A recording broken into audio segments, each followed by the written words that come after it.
Olá, tudo bem? Tudo certo? Tudo ok por aí? O que nos diz segundo Pedro, versículo 4, sobre Satanás? Veja, ora, se Deus não poupou os anjos quando pecaram, antes, precipitando-os no inferno, os entregou aos abismos das trevas, reservando-os para o juízo. Pedro não fala aqui do pecado dos anjos, não fala nada da queda dos anjos, que foi bem conhecida entre o judaísmo contemporâneo, tanto helenístico como palestino. Mas Pedro não comenta nada sobre o motivo da queda dos anjos, que foi a traição a Deus por conta de se sentirem atraídos por mulheres humanas. Ele fala aqui que os anjos eles vão para o abismo, para as trevas. Bom, esse abismo, essas trevas, né, que para os religiosos é o inferno, o tártarum em grego significa lançar no tártaro. Era quase que usado frequentemente nos primeiros mitos teogônicos gregos, tanto que os gigantes gregos antigos, dos mitos gregos antigos, os ciclones e os titãs, eles eram jogados no fogo e presos no Tártaro, que para os gregos era considerado um lugar que ficava abaixo do Hades. Hades era a terra mais profunda e o Tártaro era onde tinha fogo embaixo na terra. Muito bem. Mas os judeus helenísticos, eles sabiam muito bem desses mitos gregos, do titãs, da semelhança da queda dos anjos com os mitos gregos. Tanto é que Pedro ele utiliza a forma clara de Judite, onde os anjos foram chamados de titanes, em grego titãs. Tanto os anjos foram comparados aos titãs, Joséfo, na sua obra Antiguidade Judaica, ele menciona que na Septuaginta, Ezequiel, capítulo 32, 27, e Sirácidas, capítulo 16, versículo 7, está falando sobre os titãs, uma mistura dos mitos gregos com a compreensão judaica de inferno. Assim, ao usar o termo remanescente do mito grego dos titãs, o autor de 2 Pedro seguiu a prática judaica helenística. O abismo, né, seirais, acorrentar, é a leitura correta, e o autor de Pedro interpretou como correntes de Judas, e ele modifica para escuridão. Em vez de usar a palavra acorrentar, ele muda para escuridão, numa descrição altamente retórica da praga egípcia das trevas, em Sabedoria, capítulo 17, versículo 16, que diz que os egípcios foram presos em uma cadeia de trevas. Não é impossível que o autor de 2 Pedro se lembre dessa expressão. Bom, nós vimos que os anjos deveriam permanecer até o julgamento. E segundo a visão de 2 Pedro, está fazendo aqui uma alusão ao julgamento escatológico. As consequências desta lenda de uma queda angelical se perdurou por muito tempo. Mas quem foi o líder dessa rebelião no céu? Bom, o líder do grupo dos caídos foi Azazel, identificado como Satanás, como o diabo, como até a serpente que enganou Eva e Adão. 1 Enoque, capítulo 24, de 1 a 6. É grande o texto, mas vamos ler para a gente entender. E olhei e me voltei para outra parte da terra e vi ali um vale profundo com fogo ardente. E ali meus olhos viram como eles fizeram destes seus instrumentos correntes de ferro de peso imensurável. E perguntei ao anjo da paz que ia comigo, dizendo: para quem estão sendo preparadas essas cadeias? E ele me disse: estas estão sendo preparadas para os exércitos de Azazel, para que eles possam tomá-los e lançá-los no abismo da condenação completa, e eles cobrirão suas mandíbulas com pedras ásperas. E Miguel e Gabriel e Rafael e Famuel os agarrarão naquele grande dia e os lançarão naquele dia na fornalha ardente, para que o Senhor possa se vingar deles por sua injustiça, ao se tornarem sujeitos a Satanás e descaminhando aqueles que habitam a terra. Então podemos perceber aí que na visão de Enoque, esses anjos caídos deveriam ser amarrados e aguardarem a vingança do Senhor, Deus vingativo.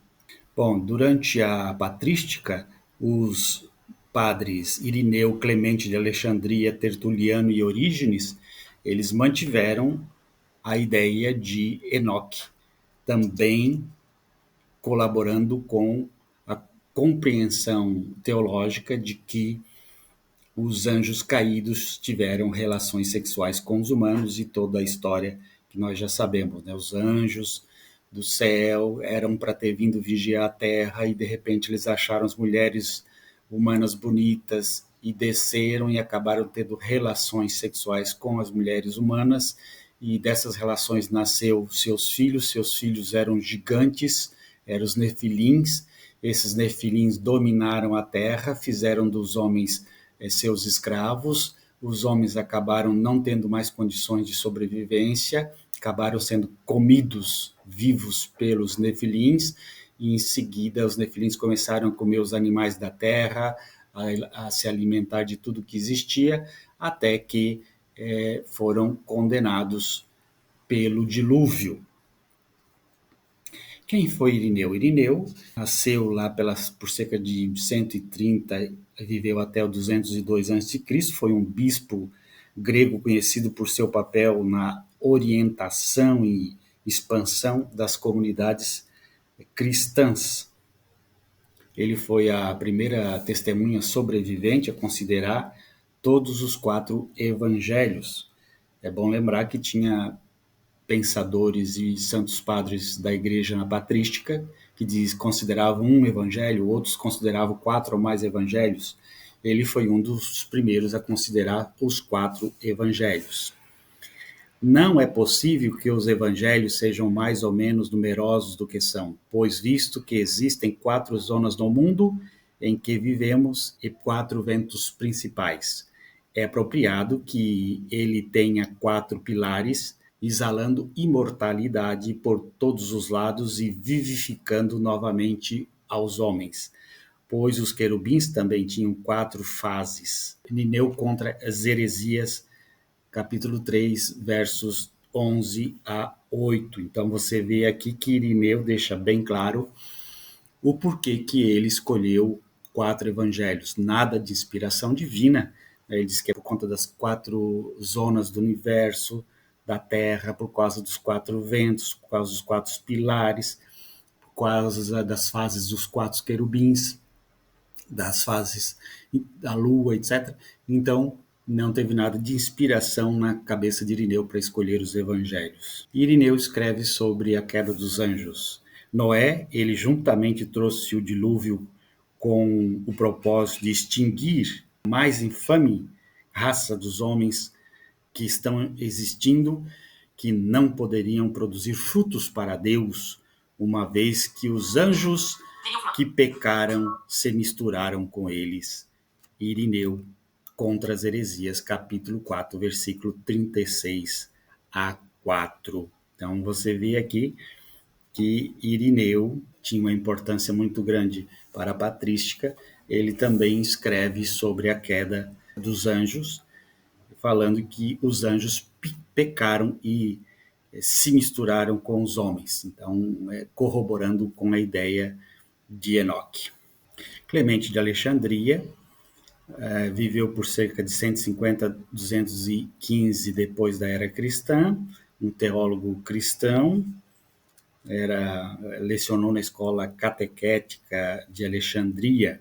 Ele também fala sobre os anjos. A mente é elevada pelo prazer e o princípio imaculado da razão quando não instruído pela palavra, desliza para a licenciosidade e obtém uma queda como a devida recompensa de sua transição.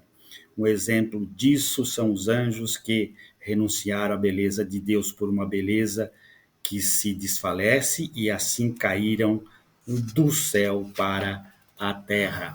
Clemente de Alexandria, o instrutor, capítulo 3, versículo 2. Então, Clemente de Alexandria também corrobora com a ideia do Enoque.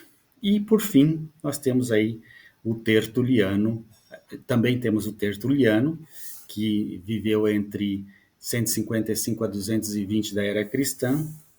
Ele foi chamado o pai do cristianismo latino, fundador da teologia ocidental. E ele escreve assim: se a mulher deve ter poder sobre a cabeça, tanto mais justamente deve a virgem, a quem pertence a essência da causa.